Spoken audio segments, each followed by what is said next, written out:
The frost on the window pane was so thick it was like a delicate, frozen lace, obscuring the world outside. Inside our home, however, a different kind of cold had settled, one that had nothing to do with the bitter January air. For me, George, and my wife, Martha, our house had been filled with a hushed, anxious silence for weeks. The date on the calendar, a small, handwritten note that read "Family Dinner," was a source of both hope and a deep, gnawing dread. We were in our mid-70s, a stage of life where the lines between simple fatigue and something more serious had blurred to the point of being indistinguishable. For the past year, we had been in and out of doctors' offices, subjected to a battery of tests, and given the most infuriatingly vague diagnosis imaginable: undiagnosed systemic fatigue. It was a polite medical term that felt like a euphemism for "you are old and tired," and we do not have a name for it. We had kept the true extent of our struggles a secret from our children, our son Michael and our daughter Lisa, and their spouses, Sarah and David. We did not want to burden them, to cast a shadow over their busy, successful lives. But our silence had been a mistake. It had allowed them to fill the void with their own careless assumptions. Their occasional phone calls were always hurried, a brief and almost perfunctory check-in on our health before they launched into a litany of their own triumphs and tribulations. They seemed to view our old age not as a phase of life to be cherished, but as an inconvenience, a problem to be managed from a safe distance. Today, we had poured all our remaining energy into creating a perfect day. This was not just a dinner. It was our annual family Christmas celebration, long delayed by a seemingly endless stream of reasons from our children, each one more flimsy than the last. Martha had spent 2 full days in the kitchen, her hands, once so quick and capable, now trembling with a persistent tremor that was a constant, frustrating reminder of her frailty. But she had persevered, driven by a stubborn love. She made her legendary roasted turkey, a masterpiece of culinary art with a perfect golden brown skin and meat so tender it needed only a fork to pull apart. I had spent months tending to the vegetable garden, a patch of earth that felt like our last sanctuary. I harvested the last of our carrots and potatoes for her famous stuffing, a recipe passed down from her mother. The house was decorated with garlands, festive candles, and a tree that still held the scent of pine, a last-ditch effort to bring the magic of a forgotten Christmas back to life. The doorbell rang precisely at 2 p.m., a sound that felt both like a promise and a threat. Michael and Sarah were the first to arrive, their smiles so forced they felt brittle. Their eyes scanned the room, not with admiration, but with a critical, almost clinical gaze, as if they were performing an inspection. Lisa and David followed, their apologies for being late sounding less like an explanation and more like a formality they were rushing through. The air was thick with a tension that was entirely of their making. It was a coldness that seeped into the very walls of our home. "You both look quite well," Sarah said, her voice a little too loud, a little too bright. "We were so worried you would not be up to this, with your condition."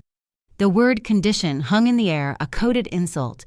"Nonsense," Martha replied, her voice steady despite the trembling of her hands. "We are perfectly fine." I watched our grandchildren, whom we adored and who we had not seen in months, barely acknowledge our presence. They were glued to their phones, their thumbs moving in a blur of disinterest. They offered mumbled greetings, their attention already a million miles away. I saw our children whispering in the hallway, their voices low but sharp. "They look a little pale, do they not?" David's voice was a low hum, but I caught every word. "Are we sure they are really up for this? We could have just gone to a restaurant." "Of course they are," Lisa retorted, her voice full of thinly veiled impatience. "They just want to see us. It is all in their heads." The dinner table was a theater of strained civility. The conversation was a one-sided monologue from our children about their careers, their extravagant vacations, and the latest renovations to their homes. They spoke to us as if we were a distant, passive audience, a pair of fading relics from a bygone era.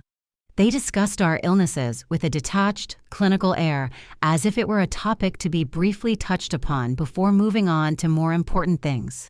"We just want you to be healthy, Mother," Michael said, his tone a careful mix of concern and condescension. but we are worried you are not taking this seriously enough. The constant fatigue, the doctor's visits, it is not a good sign. Maybe it is time to consider a change of pace. The words nursing home were not spoken, but their meaning hung in the air, heavy and suffocating. Martha's hand, resting on the table, trembled so violently I saw the fork shake. I felt a surge of incandescent rage, a fire that had been smoldering inside me for months. They did not see our exhaustion and our fragility as a sign of our love and sacrifice. They saw it as an obstacle, an inconvenience to be managed and removed. The final blow came from the most unexpected source, Michael's son, our eldest grandson, a boy we had showered with love and gifts for 2 decades. He looked up from his phone, his young eyes filled with a careless, thoughtless cruelty. "Grandpa, are you really sick? My dad says it is all in your head, that you just need to be more positive." The casual cruelty of his words, a direct echo of his father's casual disregard, hit me like a physical blow. Martha's eyes filled with tears, and she quickly rose from the table. I need to check on the dessert." I felt my own throat tighten, a hard knot of pain and fury. The delicious food, the beautiful decorations, the long-awaited family reunion, it all felt like a hollow mockery of what we had hoped for. The celebration had devolved into an interrogation, a subtle but relentless attack on our dignity and our very existence. The family that was supposed to be our solace had become our greatest source of pain. We were not just sick, we were invisible. Our very being was a burden to them. And as I looked at Martha, who was wiping away a stray tear with the back of her trembling hand, I knew we had to do something. We could not continue to live like this in a world where our love was met with indifference and our sacrifices were dismissed as an inconvenience. The silence after they left was a different kind of quiet. It was not the comfortable hush of a home at peace, but a heavy, echoing void left by the departure of chaos. Martha and I stood in the middle of our living room, the festive garlands suddenly looking like tattered reminders of a long-past joy. We did not speak for a long time. There was nothing to say. The insults, the thinly veiled threats, the cold disinterest, all of it hung in the air, a thick, suffocating fog. Martha was the first to move. Her steps were slow, almost hesitant, as she began to clear the dishes from the table. The perfect turkey, now a ravaged carcass, looked pathetic and tragic. I watched her, my heart aching with a pain so deep it felt physical. This was our life. This was the result of a lifetime of love and sacrifice. It was not that our children hated us, it was far worse. They did not even see us. We were a problem to be solved, an obstacle to be moved, a liability on their carefully constructed lives. They saw our illness not as a struggle, but as a convenient justification for their cruelty.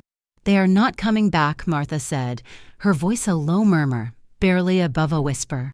"They never were," I replied, the words tasting like ash. This was just their way of checking a box. We worked in silence, our movements synchronized by decades of shared life.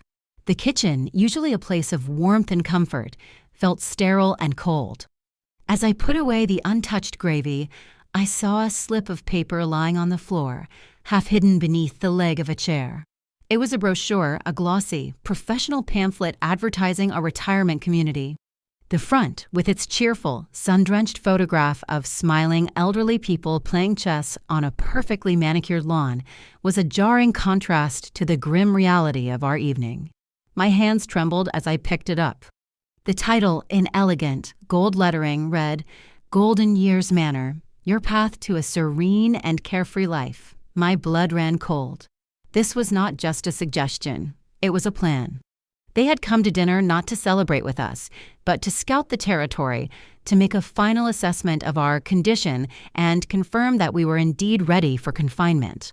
"Martha," I said, my voice hoarse, "look at this." Her eyes widened as she read the brochure. The color drained from her face. She sank into a kitchen chair, her body suddenly frail and small. They have been planning this. The revelation was a hammer blow. It was not just a passing thought they had. This was a calculated, deliberate act. The casual mentions of our health, the condescending concern, the feigned worries, it had all been a performance. I felt a burning resentment rise in my throat, so potent and so bitter that it almost choked me. They had been discussing our future, our freedom, and our very existence as if we were not even in the room. The next morning, the phone rang. It was Michael. His tone was breezy, his voice full of the kind of false concern that now grated on my nerves. "Hey, Dad. Just checking to see how you are doing after last night. You both seemed a little tired." "We're fine, Michael," I said, my voice deliberately flat. "Listen, Mom and I have been talking. We think it is a great idea for you to take it easy. We were looking into some places that could give you the kind of rest and support you need. Just for a trial period, of course." My hands clenched the receiver so tightly my knuckles turned white. "What places, Michael?" I asked, my voice dangerously calm. He hesitated, a moment of unease in his voice. "Just some lovely communities. They have nurses on staff, activities, all the things that would take a load off of you. We would not have to worry anymore." "I see," I said. "And what about our home? Our things?" "Oh, we can sort that all out later," he said, too quickly. "We can get a realtor, clean it up, you know." He said the words "clean it up" with such casual disregard that it felt like he was speaking of a dusty old attic, not our home of 50 years. The home where he had been born, where he had taken his first steps, and where we had created a lifetime of memories. The subtle contempt in his voice was a final, irrefutable proof of their intentions. They were not concerned for our health, they were greedy for our property. That evening, Martha and I sat at the kitchen table, the brochure for Golden Years Manor lying between us like a battlefield map. The emotional pain of the previous night had solidified into a cold, sharp resolve. We were no longer two tired old people. We were survivors. We were fighters. They had underestimated us, and that was their first and greatest mistake. "They want to put us away," Martha said, her voice full of a quiet steel I had not heard in years. "They want us out of sight and out of mind.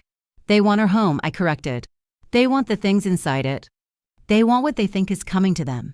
We discussed it for hours, our conversation no longer filled with sorrow, but with a new, nascent energy. We talked about our finances, our savings, the investments we had made over the decades that they knew nothing about. We had always been frugal, always planned for a future that was comfortable and secure, a future that did not involve living in a sterile room in a soulless institution. "We need a plan," Martha said, her eyes fixed on the brochure. "A plan to show them that we are not frail, we are not helpless, and we are not going anywhere." I reached for her hand across the table, my fingers intertwining with hers. Her trembling was gone, replaced by a firm, defiant strength. A new kind of energy flowed between us, a shared understanding that this was a war and we would not lose. They wanted to confine us, to dismiss us, to erase us. But they did not know about our secret, our carefully guarded secret that would change everything. The illness they so casually dismissed, the fatigue they labeled as a psychological weakness, was not in our minds. It was their own selfishness, and we were about to give them a real diagnosis of it.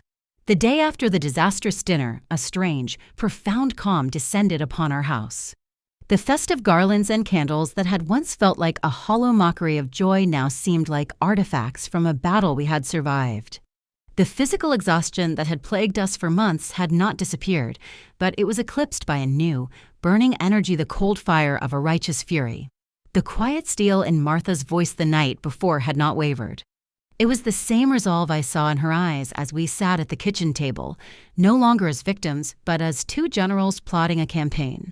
We did not speak of the pain anymore. The betrayal of our children was a wound that had become a scar, hard and unyielding.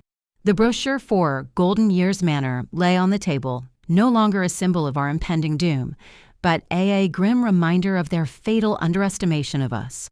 They saw us as frail. We saw ourselves as an unassailable fortress.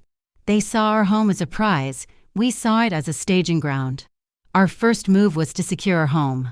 We installed a new security system, a discreet, modern network of cameras and alarms that we monitored from a small tablet I had purchased. This was not about protecting ourselves from the outside world. It was about ensuring that our children could not simply waltz in uninvited and begin sorting things out. This quiet action gave us a feeling of control, a small but significant victory in this new war. They wanted to take our home. We were going to make them realize that they had to get through us first. Next, we focused on our health, or rather, on the deception of our health. We meticulously documented our appointments and filled out prescriptions that we had no intention of taking. We had a new goal, a new purpose. The fatigue that had once been so debilitating now seemed to have a source. It was not in our bodies, but in our hearts, a deep-seated pain born of betrayal. Now, that pain was a fuel, a powerful engine driving our every action. We stopped telling our children about our doctor visits, giving them only vague, non-committal answers that satisfied their superficial curiosity. "We are doing better, thank you," we would say. They would interpret this as a sign that we were finally seeing reason, that we were accepting our fate. But what they did not know is that our true healing had already begun. Our days became a silent ballet of calculated movements. We spent hours in our study, a room they rarely entered, going through old bank statements and investment documents. For decades, we had lived a simple life, frugally, quietly, investing our savings into what we had always called our nest egg. Our children had never paid attention to our finances. They assumed our savings were just enough for our needs, never realizing the full extent of the money we had accumulated through diligent savings and savvy investments. We had also kept a small, separate account at a different bank, one that had been opened in our youth and had grown silently over the years. It was our secret, our carefully guarded last resort against an unforeseen calamity. We never thought that calamity would come in the form of our own flesh and blood. The first hint of our new, silent rebellion came from Martha. One afternoon, she received a call from Lisa, who, in a transparently manipulative attempt to show she was concerned, asked if Martha had considered hiring a professional to help with the house and cooking. That way, Lisa said, her voice dripping with false empathy, "You can save your strength for more important things." Martha simply replied, her voice as calm and unhurried as a summer breeze, "Oh, we are quite fine. I think we will manage." The conversation ended abruptly, with Lisa's confused, abrupt goodbye. A few days later, Michael and Sarah made an impromptu visit, their excuse being that they were in the neighborhood. They did not call ahead. Their arrival was clearly a surprise visit, a test to see if we were as frail as they wanted to believe. But they were met not with two exhausted, broken-down old people, but with a clean, orderly house and a quiet, composed couple sitting on the patio, sipping iced tea and looking at ease. Sarah, ever the observant one, noticed that the small, persistent tremor in Martha's hands seemed to have vanished. "Your hands, Martha," she said, her eyes narrowing. "They're not shaking." Martha just smiled, a knowing, serene expression on her face. "Sometimes," she said, "when you find a reason to fight, the body listens." They left soon after, their faces a mixture of confusion and disappointment. They could not understand what had happened. They could not see the new fire in our eyes, the quiet purpose that had replaced the pain. They still believed they were in control, that our newfound energy was a temporary flare-up of defiance that would soon burn out. The following week, we had our first meeting with our lawyer, a family friend we had known for decades, a man who we knew would never betray us. We told him the whole story, every painful detail, and we laid out our plan. He listened with a solemn, grave expression, his face growing paler with each passing minute. He was a man who had seen it all, but even he was shocked by the cold-bloodedness of our children's actions. "You have a difficult path ahead of you, George," he said, his voice low. "Your children will not stop until they get what they want. They will be relentless." "We are counting on it," I replied, a calm certainty in my voice. "Let them be relentless. They think they are fighting a war against two tired old people. They do not realize they are fighting a war against their own greed, a war they have already lost." Martha's hand found mine under the table, her touch firm and reassuring. Our secret was no longer just a financial asset. It was a weapon. It was our dignity, our freedom, and our final act of defiance. We were not going to a nursing home. We were going to a place of our choosing, a place that would prove to our children once and for all that they were not the only ones with a plan. And what they would learn next would not be a psychological diagnosis, but a real, irrefutable one of their own making. The weeks that followed were a blur of calculated precision and quiet defiance. Martha and I moved through our days with a shared, unspoken purpose, a silent pact that gave us strength. Our children continued their subtle campaign of pressure and manipulation, their calls becoming more frequent and their questions more direct. They seemed convinced that our newfound energy was a temporary phase, a last, desperate gasp of independence before we succumbed to the inevitable. They spoke of our golden years with a saccharine sweetness that made my skin crawl, and they hinted at the ease a retirement community would bring. We played along, offering vague platitudes and non-committal promises, all while a real plan was unfolding in the shadows. One afternoon, Michael called, his voice a calculated blend of concern and urgency. "Dad, we have a meeting with the realtor.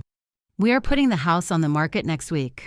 We want to get the ball rolling before the market cools down." I felt Martha's hand, which was holding mine, tighten. The blood rushed to my head, a hot wave of fury. But I kept my voice steady, my tone as calm as a placid lake. "We are not selling the house, Michael. We have no intention of leaving." A beat of stunned silence followed. "What do you mean?" he asked, his voice now sharp with a note of disbelief. "You have to. It is for your own good. We already talked about this." "We never agreed to that," I replied, my voice hard as stone. "We will live here for as long as we want. This is our home." The phone call ended in a fury of shouted accusations and bewildered frustration from Michael. He could not comprehend our refusal.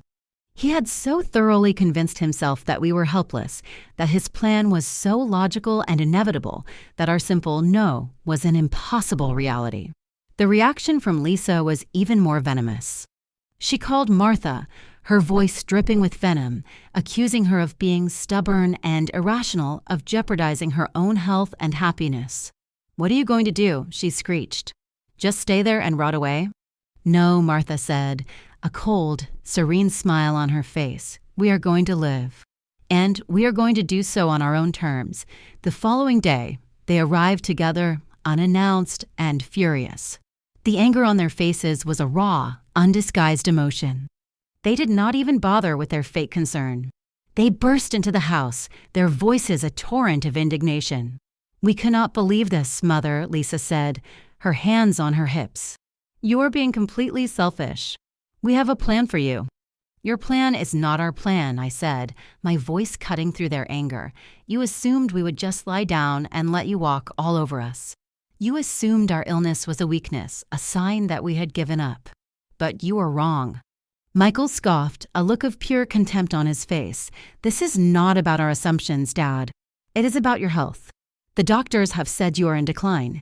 You are too tired to care for yourselves. You are a burden." The word burden hung in the air, a final, unpardonable insult. Martha, who had been standing silently beside me, stepped forward. Her body was still, her voice a low, steady hum that commanded attention. "You think our diagnosis is a weakness?" she asked, her eyes fixed on Michael. "You think our fatigue is a sign of our failing bodies? You are mistaken." She walked to the small table in the hall and picked up an elegant, leather-bound folder. The air grew thick with a sudden, suffocating silence. Michael and Lisa watched, their expressions shifting from anger to confusion, a flicker of unease in their eyes. Martha opened the folder and took out a single sheet of paper. "This," she said, her voice echoing with a quiet power, "is our diagnosis. Our real diagnosis." She handed the paper to Michael. He took it, his hands trembling slightly, and read it. His face, which had been contorted with rage, went completely pale. He stared at the paper, then at me, then back at the paper again, his mouth agape. I stepped forward and took the document. "For the past year," I said, my voice filled with a cold, triumphant power, "the doctors have been searching for the cause of our systemic fatigue. They finally found it." I looked at Michael, then at Lisa, their faces a canvas of confusion and fear. I held up the paper, the words on it a clear, concise declaration. Our real diagnosis, I said, my voice full of an icy finality, is that we are the sole beneficiaries of the estate of a distant relative who died in Australia 2 months ago. The fatigue you saw was from the exhausting, complicated, and private legal process we have been going through. We are now worth $50 million. The words hung in the air like an exploding grenade. Michael's jaw dropped. Lisa's eyes widened to the size of saucers. They stared at us, not with anger, but with a horrifying, gut-wrenching realization of what they had done. They had treated us like dirt, all while we had been sitting on a fortune they could not even comprehend. The silence in the room was deafening, a monument to their greed and our ultimate, final triumph. The tables had turned, and they were about to get a taste of their own medicine. The silence was not just deafening, it was a physical force, a heavy blanket of shame and disbelief. Michael and Lisa stood frozen, their mouths agape, their faces a horrifying blend of shock and dawning horror. They looked at us, their parents, not as the frail, tired old people they had so casually dismissed, but as strangers powerful, formidable, and entirely beyond their control. The man who had been a burden was now a millionaire. The woman who was rotting away was a quiet force of nature. Their entire world, built on assumptions and greed, had just crumbled. 50 million? Michael finally managed to choke out, his voice a pathetic squeak. You were sick from a lawsuit. Not a lawsuit, I said, a slow, cold smile spreading across my face. An inheritance. Our cousin Edward from Australia. We were his only living relatives. Lisa began to cry, but they were not tears of sorrow or remorse. They were tears of pure, unadulterated loss. But our share. You have to give us our share. We are your children. Martha stepped forward, her gaze as sharp and cold as a shard of ice. Your share, she said, her voice full of a quiet, cutting scorn. You had your share. You had our love, our time, our home, our health. We tried to give you all of it, but you threw it back in our faces. You wanted us to rot away in a nursing home so you could clean up our lives. You wanted to put us in a cage. You wanted to take everything we had. I took a deep breath. The triumph I felt was sweeter than any dessert Martha had ever baked, so we made a decision. A final diagnosis, if you will. Our diagnosis is that we are going to live the rest of our lives free, happy, and on our own terms. We have bought a new home. Not a small cottage, but a beautiful property on the coast of California with a big, green garden and a view of the ocean. Michael's face was a mask of utter devastation, but what about us? You get to keep your plan, Martha said, her voice unwavering. You get to live the life you chose. You can still buy your new house, take your exotic vacations, and enjoy your comfortable lives. And you will do so knowing that you cast aside the very people who built it all for you. We turned our backs on them and walked out of the room, leaving them standing in the silent ruin of their greed. We did not look back. We did not need to. They would be forced to live with the knowledge of what they had lost. They would be forced to live with the realization that their casual cruelty, their thoughtless words, and their selfish actions had cost them more than they could ever imagine. The victory was not in the money, it was in the freedom. We had found our own strength, our own worth, and our own way to be happy. 2 weeks later, we were on a plane to California. Our old house, the house where we had raised our children, was now a distant memory. We did not sell it. Instead, we had a new will drafted.